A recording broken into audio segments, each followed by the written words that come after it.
યશોદા જેવો બીજો પ્રેમ કોઈ કરી ન શકે. હું તમારો પ્રેમ જોવા વ્રજમાં આવ્યો. આ શબ્દ સાંભળતા યશોદા ઉભા થયા. યશોદા ઉભા થઈ અને ઉદ્ધવનો હાથ પકડ્યો. ઉદ્ધવ અમે કૃષ્ણને શું પ્રેમ કરીએ છીએ?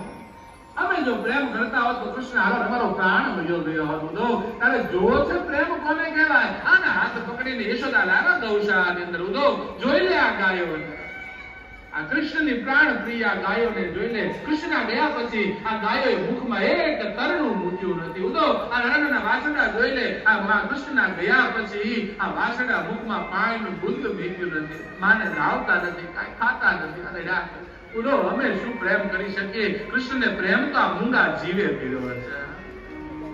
પ્રેમ તો ગાયોએ કર્યો.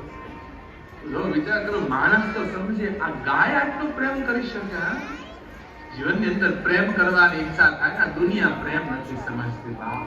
આ દુનિયા તો શરીરનો મોહ રાખીને બેઠેલી છે. તમારી સંપત્તિનો મોહ રાખી દુનિયા બેઠી. પ્રેમ કરવાની ઈચ્છા થાય ને તો ગાયોને પ્રેમ કરજો. ગાય તમારો પ્રેમ કરે. જગતની અંદર એક પ્રેમનું પાત્ર ઈશ્વર છે અને બીજું પ્રેમનું પાત્ર કોઈ હોય તો એ ગાય છે. ઉદ્ધવજીની બુદ્ધિ ચકરા નામનો ઘમંડ મળ્યો ઉતરવા. પ્રેમ રસ જોયો છે આજ પહેલા વહેલો. કહે છે ઉદ્ધવજી રાધાજીને મળવા આવ્યા. લતા નિકુંજમાં શ્રી રાધા બિરાજે છે. આજ મળી શકે. ઉદ્ધવ કીધું રાધા આવો ઉદ્ધવ આવો. રાધા તમે તો સમજો, તમે આ બધાને સમજાવો. ઈશ્વર તો સર્વ વ્યાપક છે. એ સર્વ વ્યાપક બ્રહ્મમાં મન લગાવો. તમે સમજાવો ને બધા. ઉદ્ધવ આવો બેસ. ઉદ્ધવ મને લાગે છે રાધાજીના શબ્દો મને લાગે ઉદ્ધવ તમને વ્રજવાસીઓને ભગવાને 5-7 મન આપ્યા છે.